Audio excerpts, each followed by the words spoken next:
taste. Water the wine, we make powder for paste. This life is a game and I'm making these plays. I'm never gonna change. Welcome to another episode of the Enigma podcast with your host, Trey Wheeler, and our special guest today, Mr. Stowe Trey in the building. You know what I'm saying? First of all, before we even start this, press pause, scroll up, go to your Safari, type in enigma-tx.com, go shop, bring that credit card out, get your mama card, your papa card, you know what I'm saying? Your card, I know you got paid on Friday, and go shop, man. You know what I'm saying? This green suede, motherfucker, you know what I'm saying, all black. We got the blue with the cream, motherfucker. The brown and the tan and the red, you know what I'm saying? And then we got that motherfucker right there, you know what I'm saying? Most shit coming. We got even more. Just go check it out for me, you know what I'm saying? Enigma-tx.com. And let's get into this thing, man. Tell the people about yourself a little bit, man. For the people that don't know. First of all, I'm the realest nigga you ever met. Oh, shit. Telling you about myself, that's really all I gotta say. This is my brother. Yeah, this is actually my blood sibling. brother. Yeah. I'm 24. I'm a daddy. I make music. I get money in other ways. Yeah, I'm a good soul. At least that's what I think. That's nice. That's nice. So, Mr. Stowe Trey here has a very important album coming up, or EP. I don't know. I want to get into that because I don't know the real difference. I don't make music personally. So technically, it's an LP, but you can still say a tape. Like if you don't take it serious and you don't want it to say it's an album, then you don't have to say that. But an EP is 7 songs or less. An album is 8 songs or more. It's an LP, but you can still, either one could be called a mixtape, however you feel. But technically, it's an album because it's an LP. Okay. And what's the name of this tape coming up? Undivided Attention.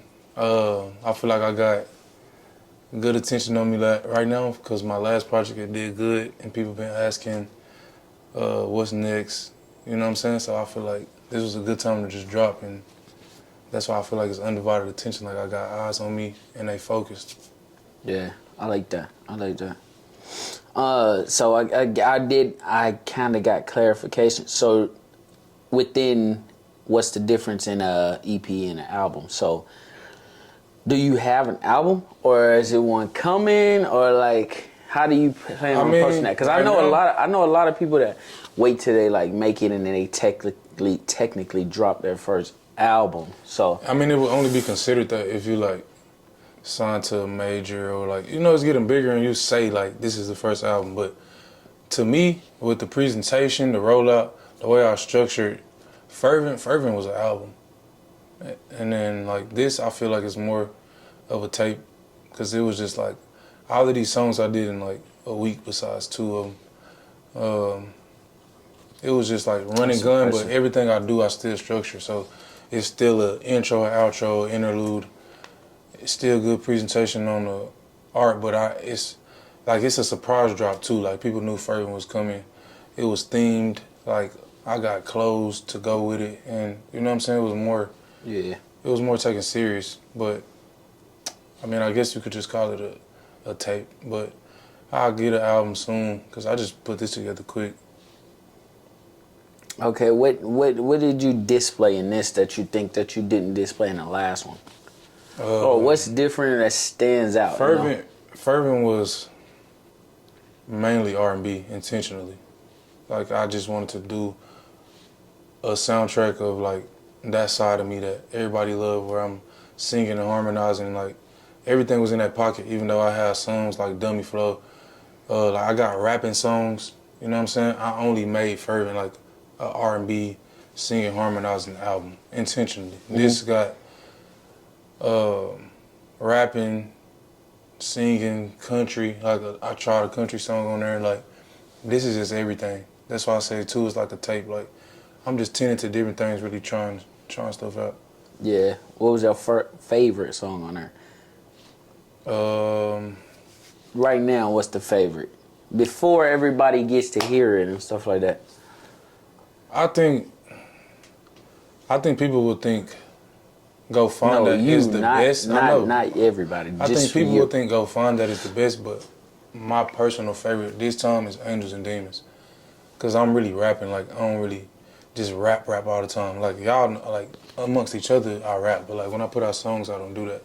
Yeah. And I'm really rapping, and just talking about, excuse me, some vulgar stuff like life. You know what I mean? So I think that I display a new side to people. I already know that I had that side, but that's why it's my favorite. So what was the favorite, the most fun to make? Sneaky Link anthem. And that's really, you know what I'm saying? Yeah. It was just easy too. I know how to talk about it. So what's the date? What's the album dropping? And what's so special about the date? June 28th. It's actually nothing special about the date. I always have dropped on Wednesdays since I started making music. Even when I was on SoundCloud, like I realized if you do it on the weekend, everybody's busy. Yep. If you do it on Monday is everybody's tired day. When they're catching up from the weekend, you give it like Tuesday, Wednesday up in there where people is on their phone. Mm-hmm. People got time to consume. That's why I always drop on Wednesdays. That's why I like to drop these. I would like to drop these on like Wednesday. Even I think, you know why? Because I think even Thursday come around and everybody turn into weekend mode. Yeah, exactly. So it's already going going downhill. So I just try to go off the algorithm of people in the world. Yeah, I totally get that. I'm not gonna lie. Wednesday's probably the last day that people's calm. I still don't think Tuesdays are like a calm day. I think Tuesdays like, damn, all right, we just got Monday out the way. Like Wednesday, I feel like it literally is the middle of the week and it's like the most settled day of the week. Yeah. I can definitely agree with that. So 628, you said the name of it is Undivided Attention. I like that. I like that a lot. Yeah. Mike, you got any questions? Yeah. How long was the whole process of making this? I'm a ask it again. So. That's good. Like you said you kind of threw it together. Did you already have these songs already made, or did you like just make them in a short span? I made 4 of them. Hold on, let me ask again on here.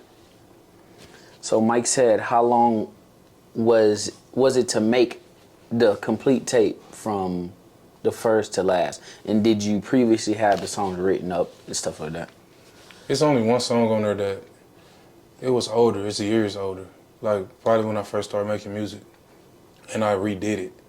The other ones I did all of them in the same week, 2 weeks ago. Made and recorded in the same week? Yeah, I freestyled them.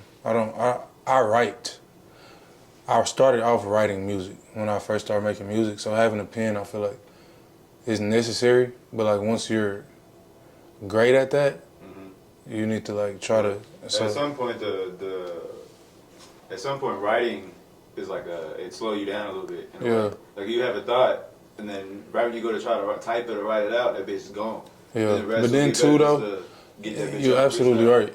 And then too though, most people can't write like we can write. Mm-hmm. So it's like always good to have that, but I feel like the way music is going now, like you said, it's kind of like a meat, like it slows you down. So it's good to know it because when you got songs like that are records, you need to know how to write. Like I feel like a record is like a Leon Bridges, Brent Fayez, Yesterday, Back in Out West. It got all the components. Mm-hmm. You need to know how to write for that, but everybody don't know how to do that. But I haven't been writing. I've been freestyling since Fervent. Really, like since I recorded Britney, the song Britney. I haven't wrote a song. I haven't wrote a song in like 2 years, I don't think.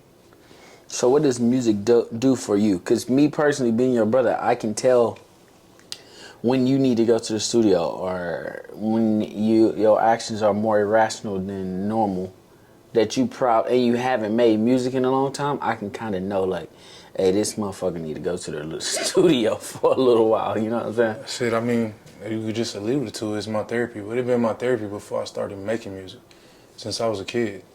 Like, that's what I do with my quiet time, with my thoughts. Like, it just helped me get it out.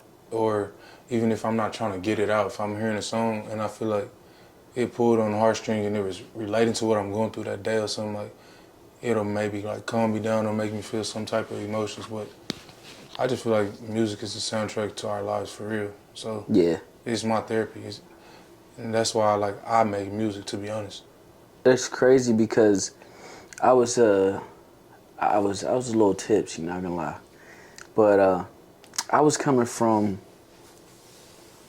probably the bar, but I was with my girl, and I love Juice WRLD ever since forever. Like my brothers, they all know.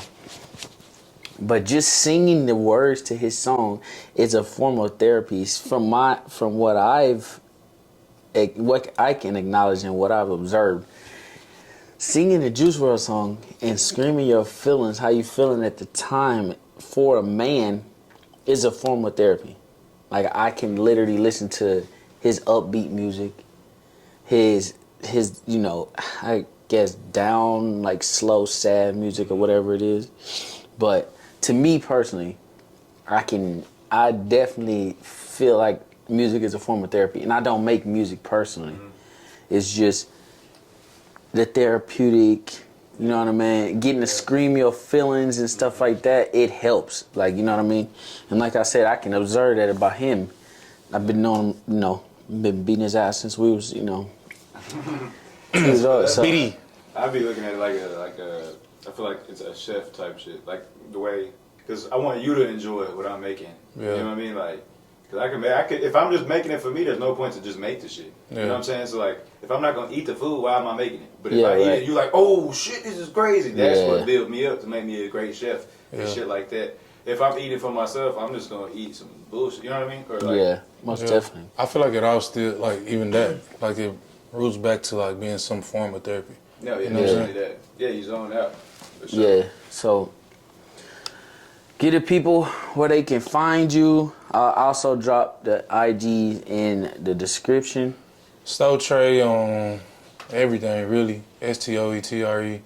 But on music, if you're looking up on Apple Music, YouTube, you gotta put a $ for the S. So it's a $TOE TR''E. It's the E with the apostrophe above it because that's how my real name is spelled. So.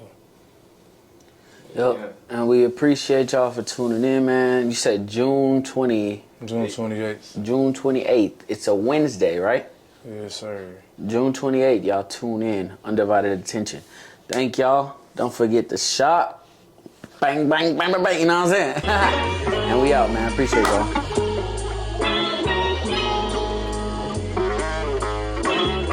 Out west, cause I'm from where the shit start. Two hands squeezed to the game like the kid is choking Bart. Big backwood, I ain't into really smoking carts. Big stepper alien, I feel like Marv Marsh. Out of this world, I'm out of this place. They biting the flow cause they loving the taste. Water the wine, we make powder for paste. This life is a game and I'm making these plays. I'm never gonna change, some things they change. Peter Piper done picked his lane.